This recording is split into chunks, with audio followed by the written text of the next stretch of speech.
Hello students, मैं हूं अनीता, आपकी साइंस टीचर। आशा करती हूँ आप सभी अच्छे होंगे और अपनी पढ़ाई भी अच्छे से कर रहे होंगे। तो आज हम करने जा रहे हैं डीओई की वर्कशीट नंबर 21 है, 7th क्लास के लिए है, विज्ञान की वर्कशीट है। तो ये है मानव में पाचन। तो हम पिछली वर्कशीट्स में भी बता चुके हैं कि पाचन क्या है। जो जटिल पदार्थ होते हैं उनको सरल पदार्थों में टूटने की जो उनकी प्रक्रिया है वो पाचन कहलाती है। अब सरल क्यों इसकी ज़रूरत पड़ती है?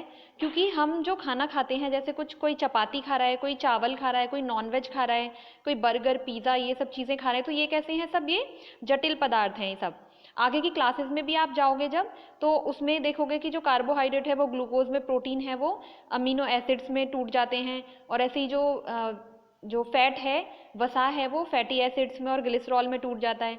तो अगर हम उसको भी ना देखें, क्योंकि वो आप बड़ी क्लासेस में पढ़ोगे, तो हम जो खाना खा रहे हैं वो भी कैसा है? जटिल है। लेकिन कोशिकाओं को उनकी ज़रूरत नहीं होती। ऐसे कोशिकाओं को किसकी ज़रूरत है? पोषक तत्वों की, जैसे कार्बोहाइड्रेट, प्रोटीन, वसा, इन सब चीज़ों की ज़रूरत है। तो वो कहाँ से मिलते हैं? पाचन से मिलते हैं। तब अगर इनका पाचन नहीं होगा तो हम जो बॉडी को जो पोषक तत्व हैं, वो न्यूट्रिएंट्स हैं जो, वो नहीं मिल पाएंगे। तो इसलिए पाचन ज़रूरी होता है। अब है यहाँ पे हम शुरू कर रहे हैं। ये पाचन तंत्र है जो आप देख रहे हो, जो हमारी बॉडी में है ये, ठीक है। ये पूरा जो डायग्राम है उसी का है।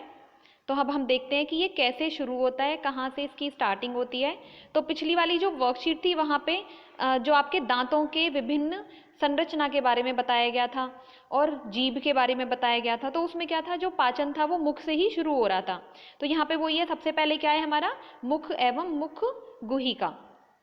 तो पाचन सबसे पहले यहाँ से शुरू हो जाता है। तो यह भोजन का ग्रहण मुख द्वारा होता है। हम जो भोजन खाते हैं वो मुख से खाते हैं। आहार को शरीर के अंदर लेने की क्रिया अंतःग्रहण कहलाती है। तो ये पिछली वाली वर्कशीट में भी थी इसकी डेफिनेशन। अंतः मतलब अंदर, ग्रहण मतलब लेना किसी चीज को। तो अंदर लेना, भोजन को अंदर लेना क्या कहलाता है? अंतःग्रहण। अब है इसमें कि निगला हुआ भोजन ग्रास नली या ग्रसिका में जाता है। ग्रसिका की भित्ति के संकुचन से भोजन नीचे की ओर सरकता है। तो ये क्या है? ये ग्रास नली है जो ईसोफेगस होती है, यहाँ पे खाना जाता है। और ऐसे नहीं है कि मुंह में खाना डाला और एक जैसे कि कुछ हमने डाल दिया किसी उसमें गड्ढे में और वो एकदम से चला गया। तो ऐसे नहीं है कि खाना गले में गया और सीधा पेट में जाके गिरा। वो कैसे होता है? मूवमेंट्स होती हैं। जो ये संकुचन होता है, ये कैसे होता है? खाना धीरे धीरे धीरे ऐसे यहाँ से एक धीरे धीरे उसमें फोर्स लगता है, खिसकता जाता है, तब वो नीचे पहुँचता है। तो ये क्या है? संकुचन होता है उसमें भित्ति के, उसकी वजह से नीचे वो पहुँचता है। फिर है उसके बाद ये यकृत, वो यहाँ पे जीभ है, ये आपको पता है। तो अब बताया हुआ है यकृत के बारे में। यकृत क्या है? जो लिवर होता है हमारा। तो अब हम देखेंगे इसके बारे में। यकृत शरीर की सबसे बड़ी ग्रंथि है। यकृत क्या है? शरीर की सबसे बड़ी ग्रंथि। हमारे शरीर में जैसे ग्रंथियां होती हैं, तो सबसे बड़ी ग्रंथि होती है यकृत। तो अगर क्वेश्चन ये आता है कि शरीर की सबसे बड़ी ग्रंथि कौन सी है, तो कौन सी ग्लैंड है सबसे बड़ी? यकृत, यानी कि लिवर। यह पित्तरस श्रावित करती है। पित्तरस होता है जो बाइल जूस, वो ये श्रावित करती है जो एक थैली में संग्रहित होता है, जिसे पित्ताशय कहते हैं या गॉल ब्लैडर कहते हैं। तो कहाँ होता है? गॉल ब्लैडर होता है लीवर से नीचे होता है, जो हमें यहाँ दिखाई दे रहा है। ये यहाँ पे ये क्या है? ये पित्ताशय। कुछ यहाँ पे कुछ लोगों को स्टोन भी हो जाता है, जो पथरी हो जाती है, तो पित्ताशय रिमूव भी कराना पड़ता है, ठीक है। तो उसमें क्या होता है? यहाँ से क्या सीक्रेट होता है? पित्ताशय में आके इकट्ठा होता है पित्तरस, जो बाइल जूस होता है। फिर वो कहाँ जाता है? बाद में वो डाइजेशन के लिए पहुँचता है स्मॉल इंटेस्टाइन में, जो शुद्रांश है उसमें। तो अगर ये रिमूव हो जाती है तो इसलिए बोला जाता है कि और जो ऑयली है वो खाना कम खाना है, क्योंकि जो पित्तरस है ये जो फैट है उसके डाइजेशन में हेल्प करता है। ये इमल्सिफिकेशन करता है उसका, ठीक है, छोटे छोटे टुकड़ों में तोड़ता है उसको, फैट को। तो इसलिए वो जब किसी का पित्ताशय रिमूव हो जाता है ऑपरेशन से, तो उसको बोला जाता है कि जो ऑयली फूड है वो कम खाया जाए। तो अब आगे इसमें देख रहे हैं हम कि पित्तरस वसा के पाचन में महत्वपूर्ण भूमिका निभाता है, ठीक है। तो जो वसा का पाचन होता है उसमें ये महत्वपूर्ण भूमिका निभाता है। अब है इधर हम देख रहे हैं ये आमाशय मोटी भित्ति वाली एक थैली नुमा संरचना है। आमाशय क्या होता है? जो हमारा पेट होता है, स्टमक। तो स्टमक ऐसा नहीं है कि कुछ जो बच्चे हैं वो सोचते हैं कि जो पूरा ये हिस्सा है हमारा आगे, वो ये क्या है? पेट है पूरा। पेट कितना है? जो यहाँ पे दिखाया हुआ है ये वाला, ये है जो स्टमक है। तो यह एक और ग्रसिका, ग्रास नली से खाद्य प्राप्त करता है, तथा दूसरी ओर शुद्रांश में खुलता है। तो एक साइड क्या है, जो ये ग्रास नली है, हमारी ग्रसिका है, जो ईसोफेगस है, ये कहाँ खुल रही है, स्टमक में खुल रही है यहाँ से। और फिर दूसरा जो इसका रास्ता है वो जा रहा है शुद्रांश में, जो स्मॉल इंटेस्टाइन होती है। तो खाना पहले यहाँ से ईसोफेगस में यहाँ से हमने पहुँचाया था, जो पहले मुंह में लिया था, उसके बाद यहाँ आया था जो ये भोजन नली है, उसके बाद वो कहाँ जा रहा है, अब स्टमक में जा रहा है। तो आमाशय का आंतरिक अस्तर सतह स्रावित करता है। तो जो इसकी लाइनिंग है, आमाशय की जो ये लाइनिंग है, वो किस किस का सिक्रीशन करती है, क्या स्रावित करती है, वो हम देख लेते हैं। तो यहाँ पे इन्होंने दिखाया हुआ है, 3 चीज़ों में दिखाया हुआ है, जो याद करने वाली चीज़ें हैं कि पेट में जाके क्या क्या किस किस चीज़ का श्रावण होता है, कौन कौन से सिक्रीशन होते हैं, क्या होता है। तो सबसे पहला है श्लेष्मल, फिर दूसरा है पाचक रस, और तीसरा है हाइड्रोक्लोरिक अम्ल। तो श्लेष्मल क्या है, सबसे पहले देखते हैं हाइड्रोक्लोरिक अम्ल। तो हाइड्रोक्लोरिक अम्ल क्या है, ये अम्ल अनेक ऐसे जीवाणुओं को नष्ट करता है जो भोजन के साथ वहां तक पहुंच जाते हैं। तो हम जो खाना खाते हैं उसमें जीवाणु हो सकते हैं कि खाना कैसा है, क्या है, हमारे हाथ गंदे थे, साफ थे, क्या क्या था, तो हम वो सब खाना खा लेते हैं। लेकिन हमारा जो पेट है वहाँ पे क्या बनता है, अम्ल बनता है, एक हाइड्रोक्लोरिक अम्ल बनता है। और ये बहुत स्ट्रॉन्ग होता है, इसका जो pH है वो 1.1 होता है। तो ये क्या है, बहुत स्ट्रॉन्ग है, अगर हाथ पे डाला जाए तो हाथ की जो स्किन है वो जल सकती है। तो फिर अब सोचना ये है कि पेट में जब इतना स्ट्रॉन्ग एसिड बन रहा है, तो फिर पेट है जो वो क्यों नहीं जलता है, वो कैसे, उसकी कैसे प्रोटेक्शन होती है। तो अभी बताएंगे कि जो पेट की लाइनिंग है वो क्यों नहीं जलती है। तो हम देख लेते हैं यहाँ पे, जो भोजन के साथ वहां तक पहुंच जाते हैं जो जीवाणु हैं, साथ ही यह माध्यम को अम्लीय बनाता है। साथ ही क्या करता है, ये जो पेट में जो मीडियम है, माध्यम है, उसको ये अम्लीय बना देता है, जिससे पाचक रसों को क्रिया करने में सहायता मिलती है। अब पाचक रस कौन से होते हैं, जो ये जूसेस होते हैं, जो डाइजेस्टिव जूसेस होते हैं, और कुछ एंजाइम्स भी काम करते हैं, ये आप आगे क्लासेस में पढ़ेंगे। तो वो क्या करते हैं, आप ये मान सकते हो कि जो एंजाइम्स हैं वो बोल देते हैं कि हम तभी काम करेंगे जब यहाँ का जो माध्यम है वो अम्लीय होगा। तो अम्लीय माध्यम होना किस लिए ज़रूरी है, कि जिससे कि पाचक रस एंजाइम उसमें काम कर सकें भोजन को पचाने में, और क्या दूसरा, जो जीवाणु खाने के साथ आ गए हैं उसको नष्ट भी किया जा सके।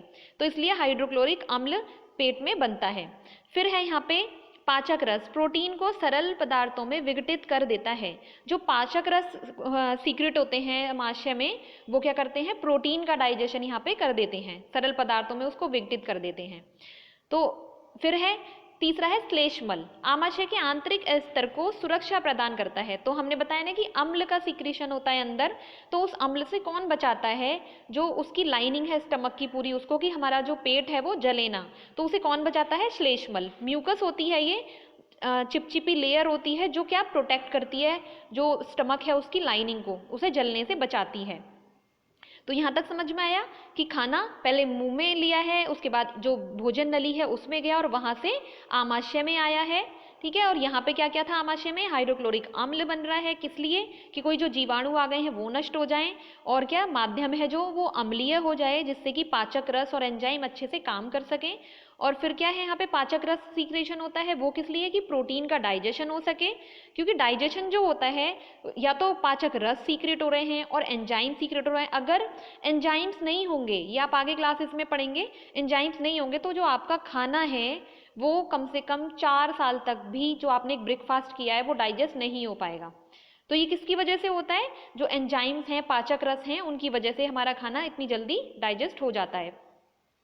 अब है, उसके बाद खाना जा रहा है, स्टमक के बाद जा रहा है खाना, कहाँ पे जा रहा है, उसके बाद क्षुद्रांश में, जो छोटी आंत है, ठीक है। तो ये क्या है, इसके बारे में देख लेते हैं। ये है अत्यधिक कुंडलित, लगभग 7.5 मीटर लंबी है। इसमें क्या है, कुंडलियां बनी हुई, देखा हुआ है ना कैसे हैं, एकदम ये बहुत लंबी होती है। तो अगर लंबाई में देखा जाए तो ये हमारी बॉडी में नहीं आ पाएगी ऐसे, क्योंकि बहुत लंबी है। तो इसको कैसे कर देते हैं, कुंडली में कर देते हैं, जिसे घूमी फिरी दिख रही है ना यहाँ पे, ऐसे ऐसे सारी, तो ये ऐसे, जिससे बहुत बड़ी है लेकिन ये छोटी जगह में ही आ जाती है। यह यकृत एवं अग्नाशय से श्राव प्राप्त करती है। जो यकृत है और अग्नाशय सीक्रेट करते हैं जो रस है, और जो भी वो क्या करती है, उनको रिसीव करती है, यहाँ पे उसका यहाँ पे इसी में वो अपना श्रावण डालते हैं, जो सीक्रेशन है वो इसी में डालते हैं, जो शुद्रांश है, स्मॉल इंटेस्टाइन है। तो एक बार हम अग्नाशय देख लेते हैं। अग्नाशय क्या है? एक बड़ी ग्रंथि है, ये भी क्या है? बड़ी ग्रंथि है, लेकिन इससे बड़ी लिवर है, जो यकृत है, जो आमाशय के ठीक नीचे स्थित है। तो आमाशय के ठीक नीचे स्थित है, जो हमें दिखाई दे रही है यहाँ पे, बहुत छोटी सी, ऐसे लीफ जैसी होती है, ऐसे करके होती है ये थोड़ी, ठीक है, ऐसा इसका स्ट्रक्चर होता है। ये आमाशय पेट के नीचे की साइड होती है, यहाँ पे है ये ऐसे। तो ये क्या है?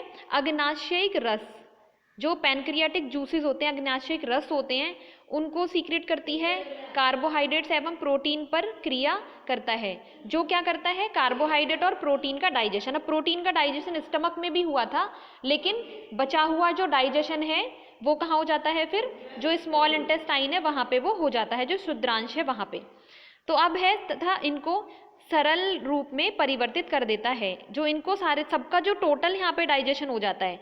जो स्मॉल इंटेस्टाइन है, शुद्रांत्र है, यहाँ पे जो बचा हुआ जितना भी डाइजेशन है, जैसे जो पेट में नहीं हो पाया, जो मुख में नहीं हो पाया कार्बोहाइड्रेट का, पेट में प्रोटीन का नहीं हो पाया ढंग से, तो वो सबका कहाँ हो जाता है? और वसा का भी यहाँ पे डाइजेशन हो जाता है। तो हम यहाँ देखेंगे कार्बोहाइड्रेट किसमें? सरल शर्करा, जैसे कि ग्लूकोज। तो यहाँ पे आपको दिया हुआ है ये कि किसमें हो रहा है जो। अब जटिल कौन से हुए? कार्बोहाइड्रेट है, जैसे सरल कौन सा हुआ? शर्करा है, जैसे ग्लूकोज है, उसमें ये टूट जाते हैं। फिर है वसा, वसा अम्ल एवं ग्लिसरॉल में टूट जाता है। तो ये क्या है? जो इसी प्रक्रिया को हम क्या बोल रहे थे? जो पाचन है। तो कार्बोहाइड्रेट किस में हुआ? सरल शर्करा ग्लूकोज में, वसा हुआ वसा अम्ल में और ग्लिसरॉल में।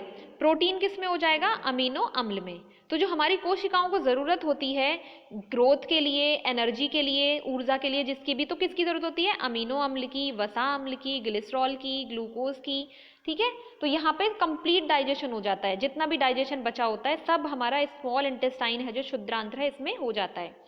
तो अब है यह यकृत एवं अग्नाशय से श्राव प्राप्त करती है। तो यकृत से क्या आ रहा है हमारा? पित्तरस आ रहा है, और अग्नाशय से क्या आ रहा है हमारा? अग्नाशयिक रस आ रहा है। तो वो कहाँ आ रहे हैं? शुद्रांश में, स्मॉल इंटेस्टाइन में।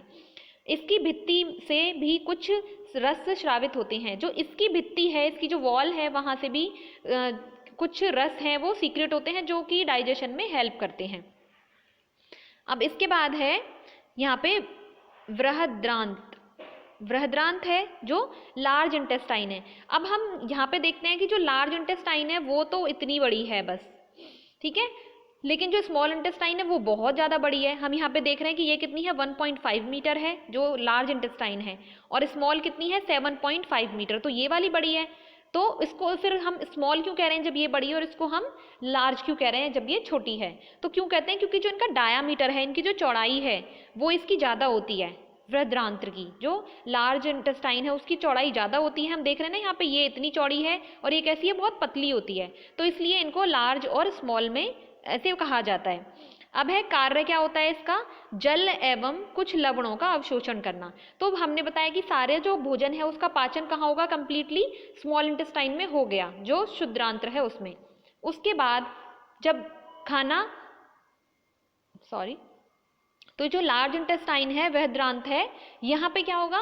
जो खाने में से जो जल है, कुछ लवण है, सॉल्ट्स हैं जो, और क्या है, जो जल है वो वहाँ से उस वाले भोजन में से जो बचा हुआ है, अब डाइजेशन हो गया वहाँ पे कंप्लीट, अब उसमें से अवशोषण करना है, जल का, लवणों का, सब चीज़ों का, ठीक है। तो वो कहाँ होगा? लार्ज इंटेस्टाइन में, जो बृहद्रांत है वहाँ पे होगा। फिर बचा हुआ अपशिष्ट पदार्थ मलाशय में चला जाता है तथा अर्धठोस मल के रूप में रहता है।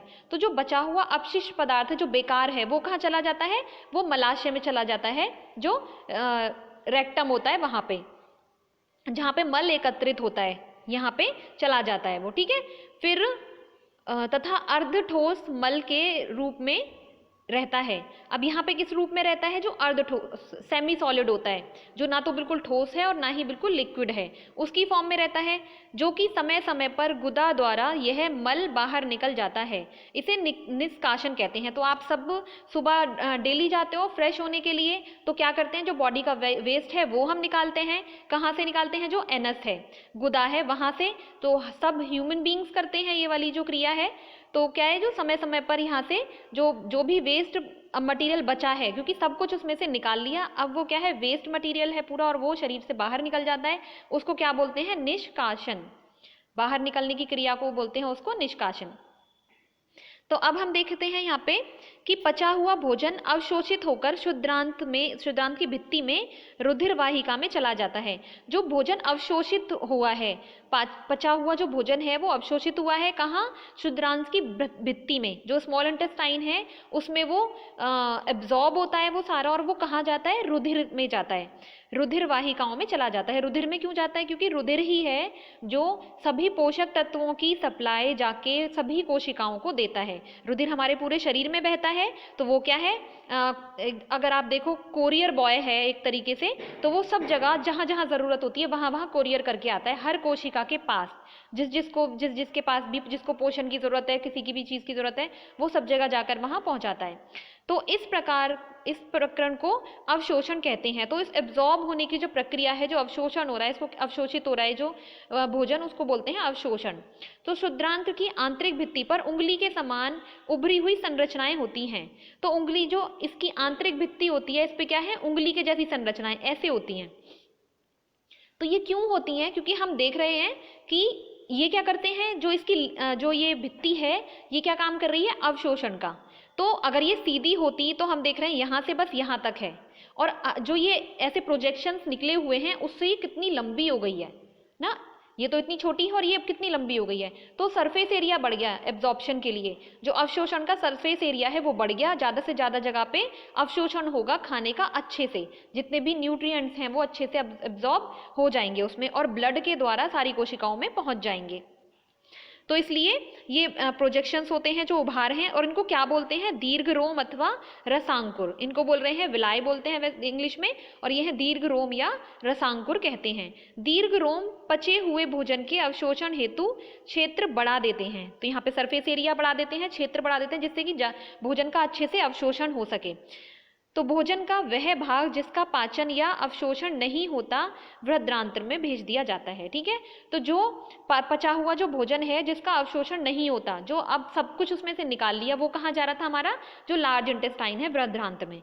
फिर वहां से जो पानी है उसमें से जल है और जो लवण है कुछ, वो अवशोषित किए जाते हैं बस, और उसके बाद वो मलाशय में चला जाता है और शरीर से बाहर निकल जाता है। तो अब देख लेते हैं इसके क्वेश्चन आंसर। पहला क्वेश्चन है इसका, यकृत का क्या कार्य है।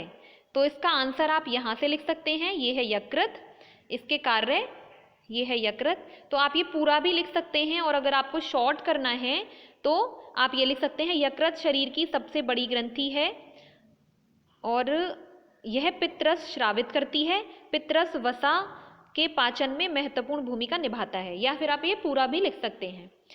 अब क्वेश्चन नंबर सेकंड है, पाचन तंत्र के कौन से भाग द्वारा ये क्रियाएं संपादित होती हैं। तो पहला है जीवाणुओं का नष्ट करना। तो ये कौन से भाग द्वारा होती है, ये हमें पता है, कहाँ कैसे होते हैं जीवाणु नष्ट, जो अम्ल बन रहा था हमारे शरीर में उसकी वजह से जीवाणु नष्ट हो रहे थे।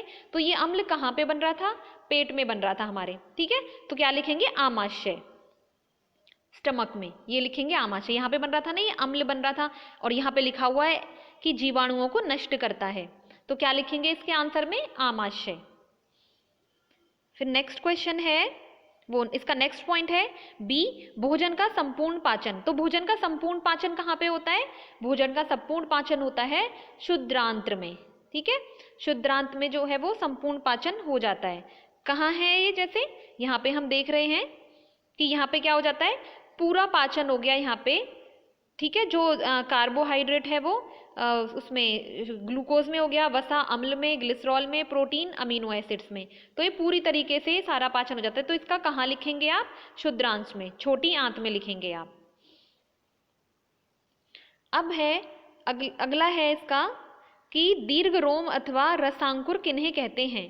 तो दीर्घ रोम और रसांकुर किन्हें कहते हैं, यहाँ पे लिखा हुआ है कि शुद्रांत की आंतरिक भित्ति पर उंगली के समान उभरी हुई संरचनाएं होती हैं जिसे दीर्घ रोम अथवा रसांकुर कहते हैं। ठीक है, तो जो बताया था ना कि सरफेस एरिया बढ़ जाता है, क्षेत्र बढ़ जाता है, तो ये वही है।